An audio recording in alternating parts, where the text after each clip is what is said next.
Do you wish that all things wealth and finance were much easier to understand and not presented by a bunch of beige cardigan-wearing geeks? Welcome to the Clever Investor podcast, where we're dishing up the easiest to understand finance program served in bite-sized chunks, so your brain will thank you as your knowledge grows. Hosted by the brilliant Owen Taylor, a multiple award-winning expert with a glorious knack for explaining the complex world of wealth in the simplest of ways. Hey Clever Investors, and welcome to another show. Today's topic is rentvesting, which is a really popular strategy for those of us that want to build wealth through properties. And you would have certainly heard me on the podcast before talk about rentvesting and the fact that I'm actually a rentvestor myself. So I see a lot of the great advantages to it. There is, however, one disadvantage that I hear on a common basis, and that's to do with the property that you're actually living in as a tenant yourself, and the fact that every now and then you might need to move out of that property. But I think for that disadvantage, there's a lot of advantages. So let me run you through the advantages that rentvesting can have, and then we'll look at this disadvantage. Now, for those of you that haven't heard about what rentvesting is, essentially it involves renting a property to live while also owning one or hopefully multiple investment properties that are then rented out for tenants to live in. So the big main advantage of rentvesting is affordability. By renting in a desirable location while still owning investment properties, which through research have told you where there's going to be good, strong growth, you can still often enjoy this much more affordable lifestyle. This is particularly beneficial in areas where property prices are high, and trying to buy a home in that area is financially out of reach. Now, with rentvesting, you can still live in this desired location, renting in that area, and you can invest in property without having to compromise on your own lifestyle.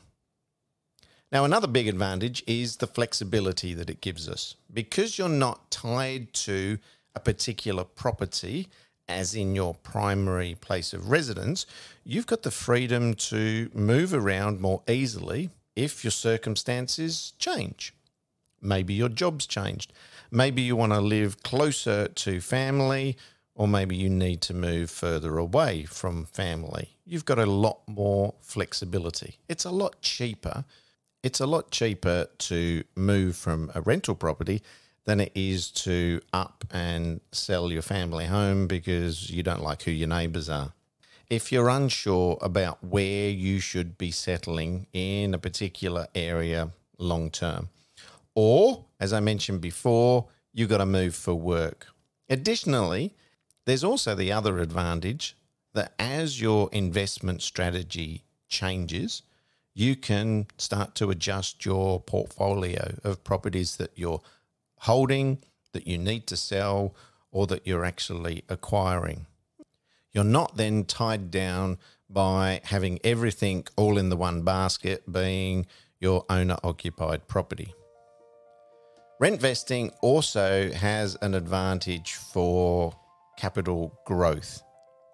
So you could be buying an owner-occupied property, which is an emotional decision, but it's not necessarily in an area which is going to have strong capital growth over the short and long term. The advantage of an investment property is that you're buying the property where research is telling you is going to show good signs of sustainable long-term growth. And it's really the growth in the property value, which is where your real wealth is created from. Now, there's also tax advantages that you'll hear people talk about, especially at barbecues.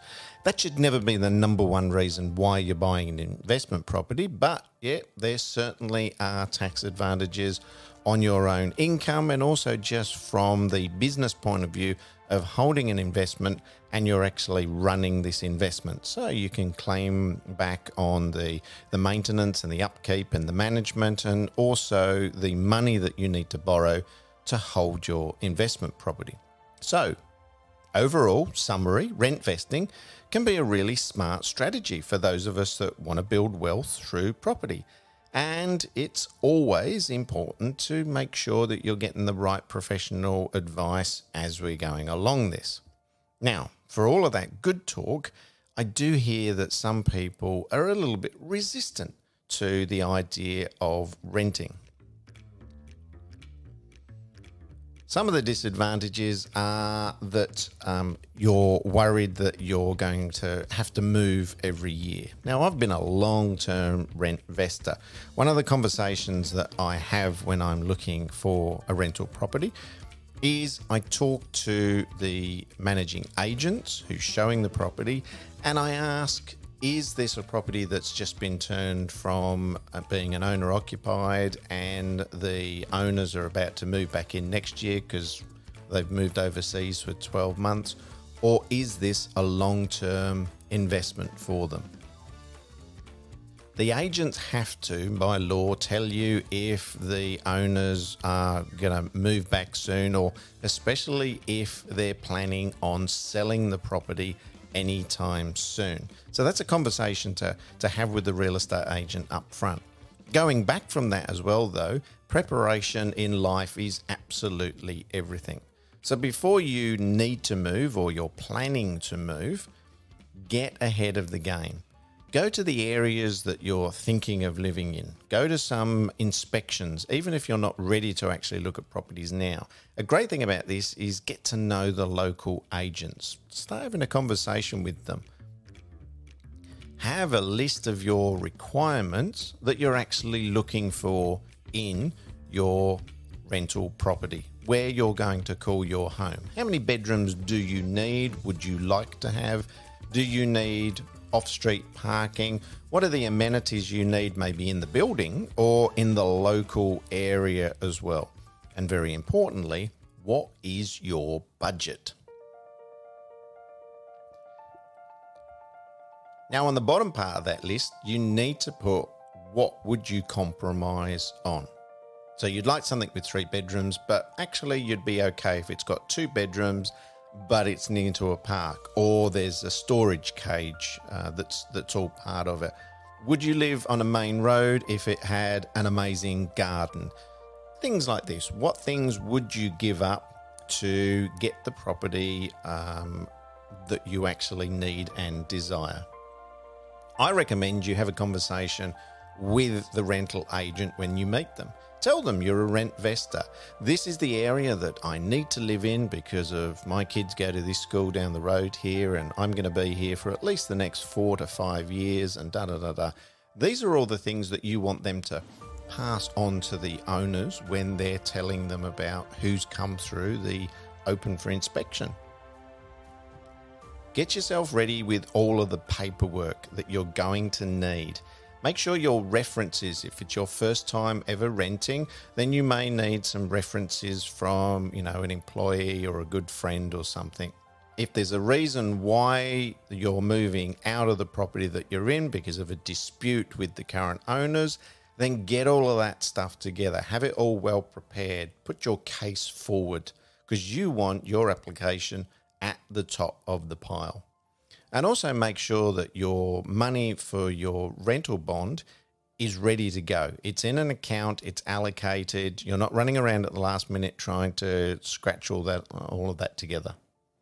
Did you also know that you can sign a lease for longer than 12 months? You may be offered generally a 6 or a 12-month lease, but you can actually sign for longer than that.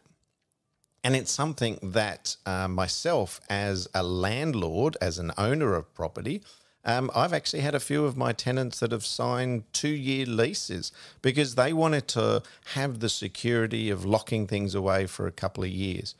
One of the tenants on my property has been there for 7.5 years at one stage. So It's not that people are going to be moved on. As long as you're doing the right thing, then a landlord needs tenants in their properties.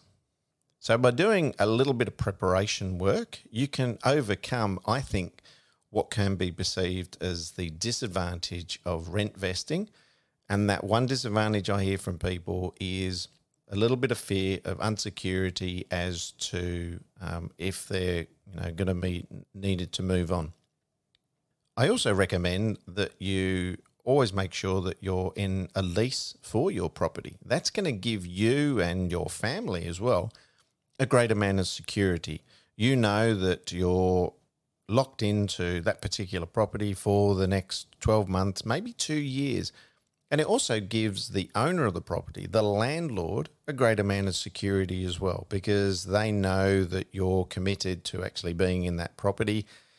So overall, rent vesting can be a really smart strategy for those of us that want to build our wealth through property. I think that any fears that come around from having to move can be overcome by taking the time to select the right property, have the right conversations with the managing agents in the first place, and making sure that you've always got yourself on maybe a 6, 12 month, maybe 2-year lease on the property. Have the conversation with the managing agents.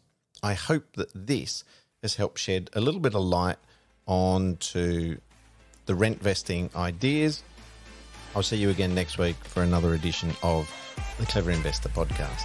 You have been listening to the Clever Investor Podcast, proudly sponsored this week by Blue Wealth Property. Are you ready to start a new investment journey? Get in touch with the industry leaders, Blue Wealth Property. Blue Wealth have a proven track record in using research to identify growth markets, and Blue Wealth have supported thousands of Australians to buy the right property in the right market at the right time.